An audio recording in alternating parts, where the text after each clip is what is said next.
Bismillahirrahmanirrahim. Berjumpa kembali dengan saya, Mustafa Kamil, dalam mata kuliah Analisa Laporan Keuangan. Kita masuk ke pertemuan 11, Analisa Sumber dan Penggunaan Modal Kerja. Pengertian sumber dan penggunaan modal kerja. Laporan keuangan biasanya terdiri dari neraca, laba rugi, dan perubahan modal. Tetapi perusahaan ada yang menyusun laporan sumber dan penggunaan dana. Jadi sumber dananya dari mana, dialokasikannya kemana. Karena dengan laporan ini akan diketahui bagaimana perusahaan mengelola dan menggunakan dana yang dimilikinya. Ada 3 pengertian dana atau fund, yaitu yang pertama, dana sama dengan modal kerja, sehingga laporan sumber dan penggunaan dana menggambarkan suatu ringkasan sumber dan penggunaan modal kerja dan perubahan unsur-unsur modal kerja selama periode yang bersangkutan. Yang kedua, dana sama dengan kas, sehingga laporan sumber dan penggunaan modal kerja menggambarkan sumber dan penggunaan kas selama periode yang bersangkutan.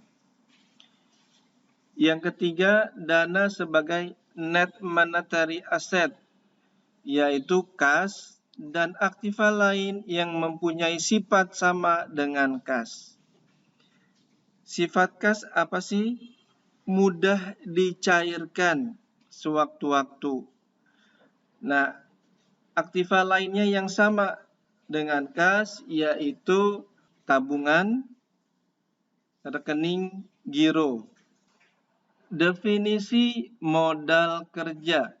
Ada 3 konsep atau definisi dari modal kerja, yaitu pertama, konsep kuantitatif. Konsep ini menitikberatkan pada jumlah yang diperlukan untuk mencukupi kebutuhan perusahaan dalam membiayai operasinya yang bersifat rutin. Sehingga dengan konsep ini modal kerja adalah jumlah aktiva lancar. Jadi konsep kuantitatif itu jumlahnya, jumlah dari aktiva lancar. Yang kedua, konsep kualitatif. Konsep ini menitikberatkan pada kualitas modal kerja. Dalam konsep ini, pengertian modal kerja adalah kelebihan aktiva lancar terhadap hutang lancar. Jadi konsep kualitatif, aktiva lancar dikurang hutang lancar. Nah, kualitas yang baik itu hasilnya harus plus, ya. Contoh misalnya aktiva lancarnya 10, hutang lancarnya 7. Nah, ini kan artinya plus 3. Nah, ini kualitas modal kerja yang baik. Yang ketiga, konsep fungsional. Konsep ini menitikberatkan fungsi dari dana yang dimiliki dalam rangka menghasilkan pendapatan dari usaha pokok. Dalam uraian berikutnya, istilah modal kerja adalah net working capital atau kelebihan aktiva lancar atas hutang lancar. Sedang modal kerja sebagai aktiva lancar digunakan gross working capital. Pentingnya modal kerja. Modal kerja harus cukup, bukan banyak, cukup. Kalau banyak, artinya ada nanti tidak terpakai, maka tidak produktif. Cukup jumlahnya dalam arti harus cukup membiayai pengeluaran-pengeluaran atau operasi perusahaan sehari-hari. Karena dengan modal kerja yang cukup dapat menguntungkan bagi perusahaan, di samping perusahaan dapat beroperasi dengan ekonomis dan efisien. Contoh seperti ini, kalau modal kerja tidak cukup, hari ini bayar gaji pegawai, tidak ada untuk membayar gaji pegawai, apa dampaknya? Karyawan bisa demo dan sebagainya. Malah dapat hasilnya bisa menjadi tidak produktif. Modal kerja yang banyak juga tidak produktif. Kenapa? Karena nanti ada dana yang tidak terpakai. Istilahnya idle money, dana menganggur. Makanya di sini dibilang modal kerja harus cukup, tidak banyak dan tidak kurang. Faktor yang mempengaruhi jumlah modal kerja yang cukup bagi perusahaan. Yang pertama, sifat dan tipe perusahaan. Modal kerja dari suatu perusahaan jasa relatif akan lebih rendah bila dibandingkan dengan kebutuhan modal kerja perusahaan industri. Karena untuk perusahaan jasa, misalnya perusahaan listrik, air minum, bioskop, pendidikan, dan lain-lain, tidak memerlukan investasi yang besar dalam kas, piutang, maupun persediaan. Kebutuhan uang tunai untuk membayar pegawainya maupun membiayai operasinya dapat dipenuhi dari penghasilan atau penerimaan saat itu juga. Contoh misalnya kalau Anda mau kuliah, kan harus bayar dulu. Jadi ada uang masuk dulu sebelum operasional perkuliahan berlangsung. Anda mau nonton di bioskop, bayar dulu. Sedangkan piutang biasanya dapat ditagih dalam waktu pendek. Perusahaan industri harus mengadakan investasi yang cukup besar dalam aktiva lancar agar perusahaan tidak mengalami kesulitan dalam operasional sehari-hari. Maka dari itu, perusahaan industri membutuhkan modal kerja yang lebih besar ketimbang dengan perusahaan jasa. Yang kedua, waktu yang dibutuhkan untuk memproduksi atau memperoleh barang yang akan dijual serta harga persatuan barang tersebut.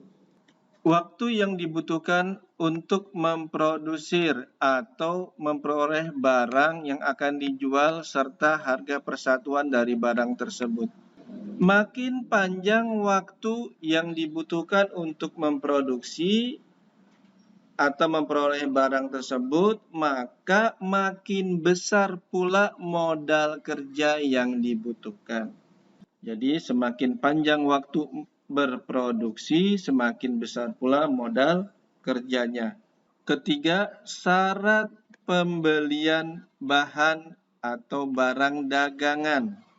Jika syaratnya kredit yang diterima pada waktu pembelian menguntungkan, makin sedikit uang kas yang harus diinvestasikan dalam persediaan bahan ataupun barang dagangan.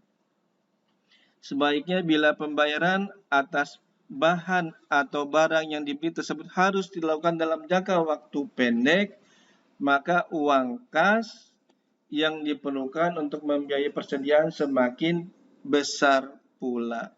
Jadi jika syaratnya kredit, saya mau beli barang, tapi bisa kredit, berarti kan saya tidak perlu ada modal kerja dalam bentuk kas yang besar. Atau nanti ada syarat, misalnya ada syarat 2 per 10, N per 30. Nah, ini pembayaran paling lama 30 hari. Jika dibayar di bawah 10 hari, dapat potongan 2%. Ini syarat kredit. Nah, ini dampaknya modal kerja dalam waktu 30 hari dalam bentuk kas bisa kecil, bisa sedikit. Dan adanya potongan ya 2%. Potongan yang 2% ini dampaknya bisa mengurangi hutang kalau dibayar di bawah 10 hari. Dampaknya maka memperkecil modal kerja. Syarat penjualan. Semakin lunak kredit yang diberikan oleh perusahaan kepada para pembeli akan mengakibatkan semakin besarnya jumlah modal kerja yang harus diinvestasikan dalam sektor piutang.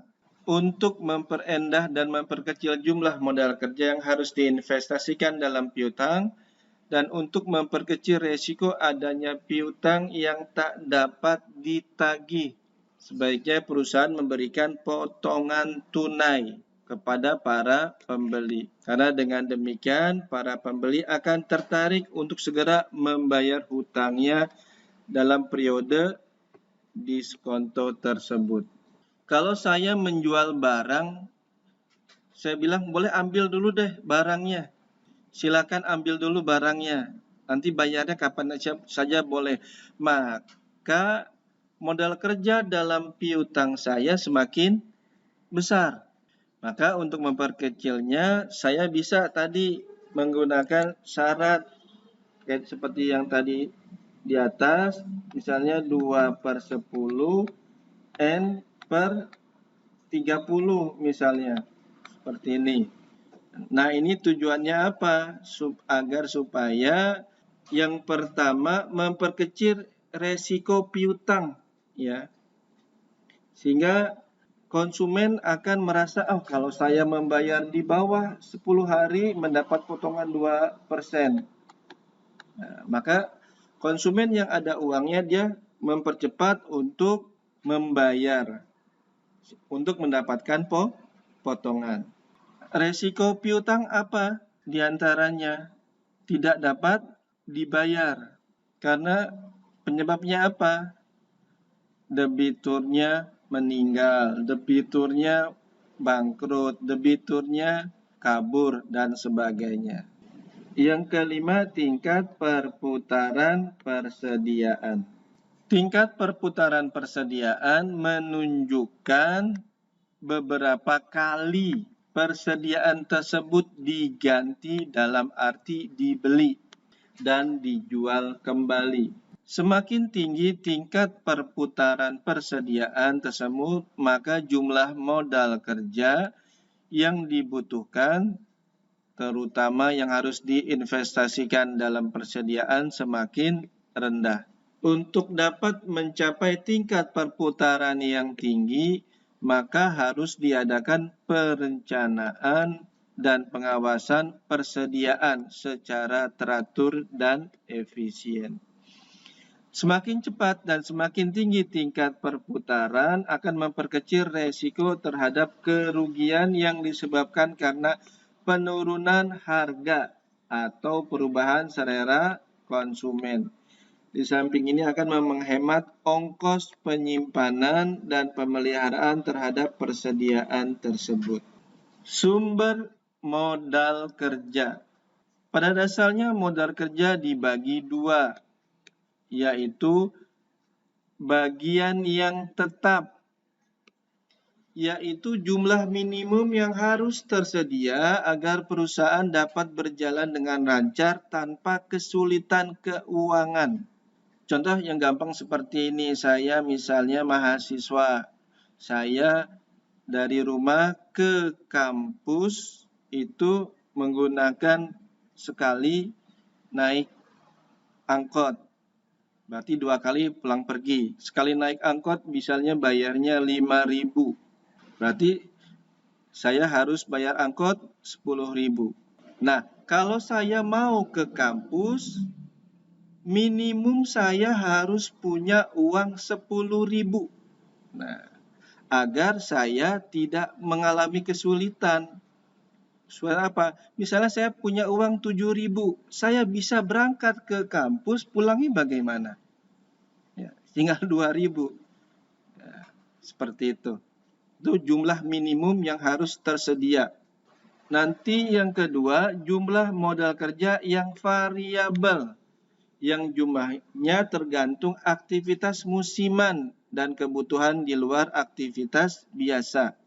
Catatan kebutuhan modal kerja permanen atau tetap sebaiknya dibiayai oleh pemilik perusahaan atau pemegang saham. Atau bisa juga berasal dari hutang jangka panjang, tetapi harus diperhatikan jatuh temponya. Modal kerja perusahaan pada umumnya berasal dari pertama, hasil operasi perusahaan. Ada penjualan, ada pendapatan, dikurangi biaya-biaya, ditambah dengan depresiasi penyusutan untuk aktiva tetap, dan ditambah dengan amortisasi penyusutan untuk aktiva tetap tidak berwujud. Yang kedua, keuntungan dari penjualan surat-surat berharga dari investasi jangka pendek. Jual surat berharga dapat untung. Nah, keuntungannya merupakan sumber modal kerja. Yang ketiga, penjualan aktiva tidak lancar. Misalnya jual tanah, jual gedung, dan sebagainya. Yang keempat, penjualan saham atau obligasi. Penggunaan modal kerja. Penggunaan modal kerja akan menyebabkan perubahan bentuk maupun penurunan jumlah aktiva lancar yang dimiliki oleh perusahaan. Tetapi penggunaan aktiva lancar tidak selalu diikuti berubahnya atau turunnya modal kerja.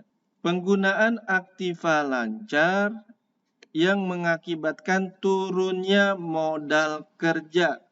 Yang pertama, pembayaran biaya operasi perusahaan. Nah, ini ada neraca. Misalnya di sini kasnya nilainya misalnya 10.000. Nah, kas termasuk modal kerja. Ya, tadi kan modal kerja itu yang ada di aktiva lancar, di antaranya kas. Contoh misalnya saya membayar gaji pegawai. Berapa? 3.000. Maka nanti kan kasnya menjadi berapa di neraca? Kasnya menjadi 7.000. Nah, ada penurunan. Ada penurunan modal kerja.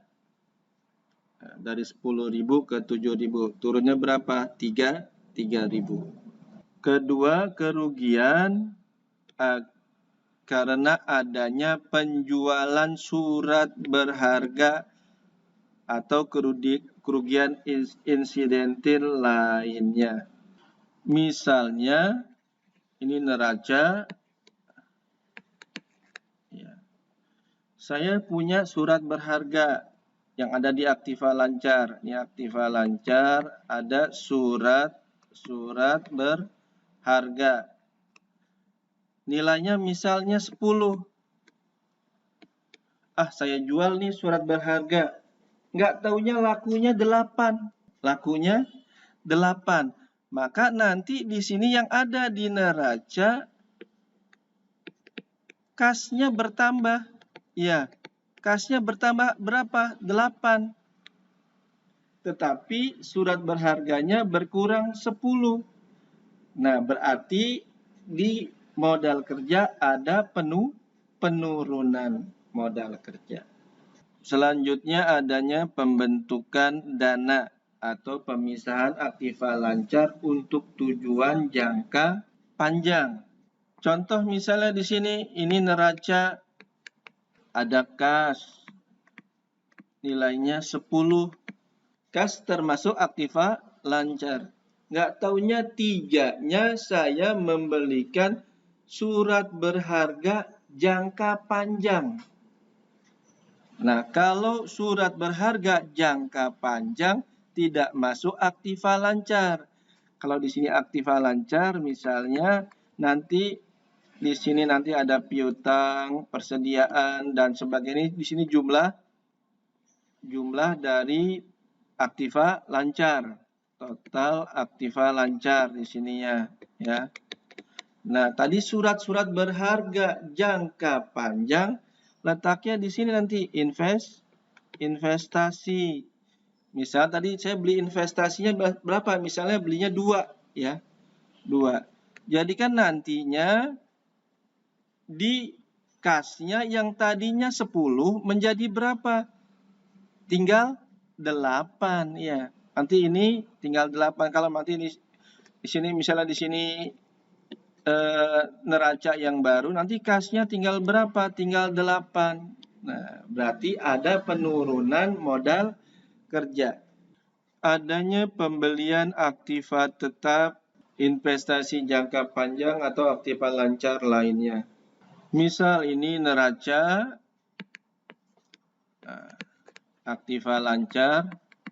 Di aktiva lancar misalnya ada kas. Kasnya misalnya 10.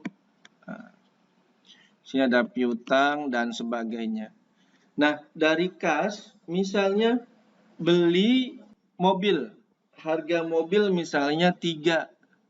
Jadi kan nanti di sini di neracanya yang baru, di aktiva lancarnya kasnya jadi berapa? Jadi 7 ya. Nanti di sini mobilnya di aktiva tetapnya, nanti di sini aktiva tetapnya mobil M aja saya tulisnya 3 gitu ya. Nah, di sini tak nampak bahwa ada penurunan modal kerja dalam bentuk kas. Ini darinya 10 menjadi 7. Nah, pembayaran hutang jangka panjang. Ini neraca. Ini ada kas, ada aktiva lancar, ada kas. Misalnya kasnya 10. Nah, nanti kan di sini ada aktiva tetap gitu ya. Ada hutang lancar, ada hutang jangka panjang, ada modal. Nah, hutang jangka panjang misalnya 3. Nah, hutang jangka panjang yang 3 dibayar. Berarti nanti dampaknya apa? Nanti di sini neracanya menjadi kasnya menjadi berapa? 7. Nah, gitu ya. Berarti ada penurunan nih.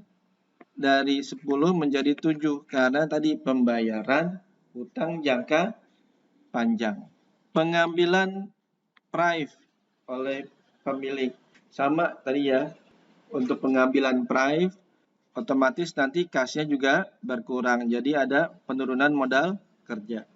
Penggunaan aktiva lancar yang tidak mengakibatkan berkurangnya modal kerja adalah pembelian surat-surat berharga marketable securities yang adanya di aktiva lancar.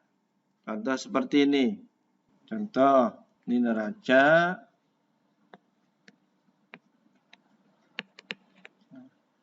Di aktiva lancar ada kas, misalnya 10, ada piutang, ada persediaan. Misalnya piutangnya 3, misalnya persediaannya 2. Ini total aktiva lancarnya berapa? 15 gitu. Ya. Nggak taunya beli surat berharga tapi jangka pendek marketable securities. Belinya berapa? 4 misalnya. Sehingga kan nanti neraca yang baru, ini neraca yang baru di sini aja ya. Ini neraca yang baru. Kasnya saya singkat K aja, kas. Tadi beli surat berharga, belinya berapa? 4. Berarti kasnya tinggal berapa? 6. Gitu ya.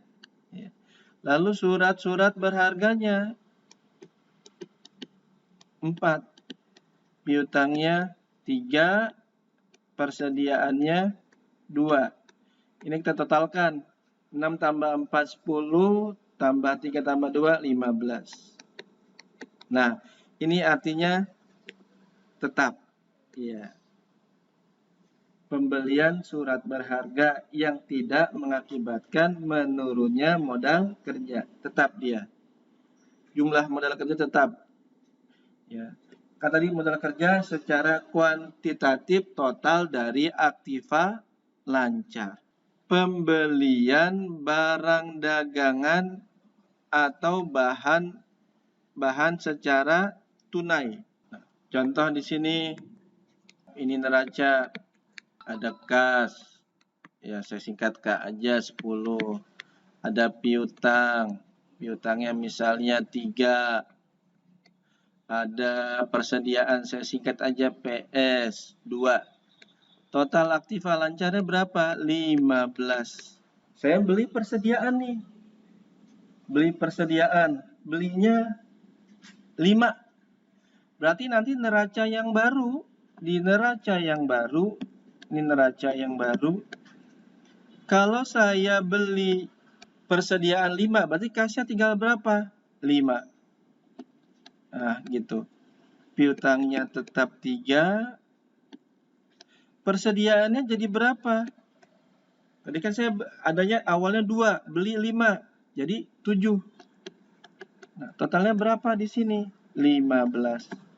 Nah, ini tetap. Pembelian barang dagangan tidak mengakibatkan menurunnya modal kerja. Tetap. Perubahan bentuk piutang ke bentuk piutang lainnya, misalnya dari piutang dagang berubah menjadi wesel tagih. Contoh misalnya kasnya 10 piutang dagang, saya singkat PD aja. Piutang dagang PD 3, persediaan 2, totalnya berapa? 15. Lalu piutang dagangnya diubah menjadi wesel tagih. Ini kan di neracanya di sini berubah ya. Di neracanya kasnya tetap 10, piutang dagangnya tidak ada karena tadi berubah. Yang muncul di sini wesel tagih, saya singkat aja WT 3 ya. Persediaan saya singkat PS 2. Totalnya berapa? 15. Nah, berarti perubahannya ini tidak mengakibatkan menurunnya modal kerja. Dari piutang, contohnya piutang dagang menjadi wesel tagih. Wesel tagih itu piutang. Kalau yang wesel bayar baru hutang. Laporan sumber dan penggunaan modal kerja. Laporan sumber dan penggunaan modal kerja harus menunjukkan 2. Bagian pertama menunjukkan perubahan yang terjadi di setiap jenis elemen modal kerja dan perubahan modal kerja secara total. Bagian kedua menunjukkan sumber dan penggunaan modal kerja atau sebab-sebab terjadinya modal kerja. Contoh, kas dari Rp545.500 menjadi Rp919.700. Berarti apa? Naik. Nah, naiknya berapa?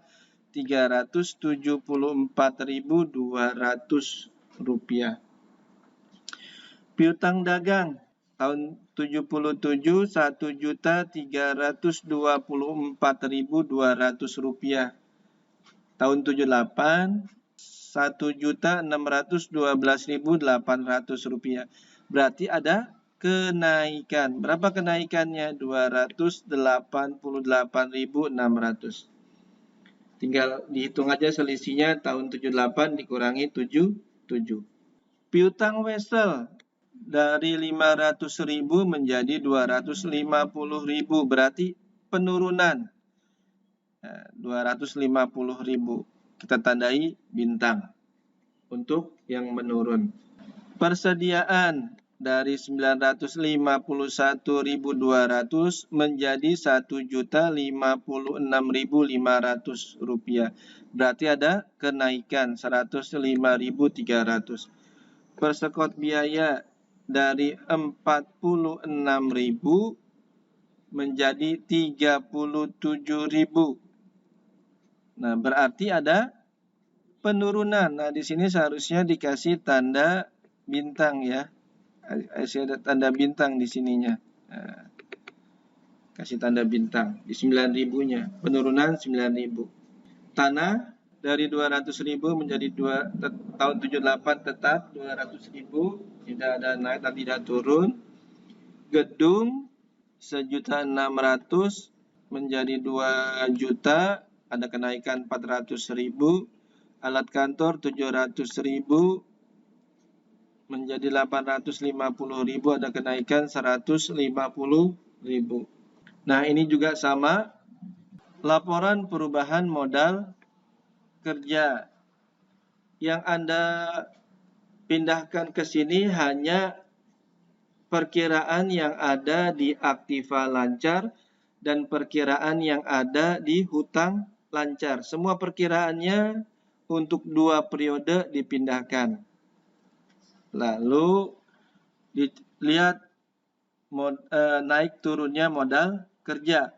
Sini kas tahun 77 545.500. Tahun 78 919.700. Berarti kenaikan Anda taruh di kolom naik 374.200. Selisihnya aja. Piutang dagang tahun 77 1.324.200, tahun 78 1.612.800. Berarti ada kenaikan. Taruh di kolom naik. Nah, kenaikannya. Tinggal selisihnya. Piutang wesel dari 500.000 menjadi 250.000, berarti turun. Letakkan di kolom turun. Nah, selisihnya. Persediaan dari 951.200 menjadi 1.056.500, berarti naik. Letakkan di kolom naik. Lalu persekot biaya ini dari 46.000 ke 37.000, berarti turun. Letakkan di kolom turun. Semua aktiva lancarnya dipindahkan. Lalu setelah itu semua hutang lancar. Hutang lancarnya hutang dagang. Nah, untuk hutang lancar dia kebalikannya, ya, kebalikannya. Kalau misalnya dari sini dari tahun 77-nya 655, lalu 78-nya 552.000, seharusnya kan turun kalau di aktiva lancar, tapi kalau di hutang lancar ini naik, ya, kebalikannya jadinya naik. Hutang wesel dari 150 ke 125 ditulisnya di sini naik, ya. Jadi kebalikannya. Hutang gaji dari sini turun. Ya. Lalu dijumlahkan antara yang naik dulu dijumlahkan. Yang naik dijumlahkan jumlahnya 895.900. Lalu yang turun dijumlahkan turunnya 390.500.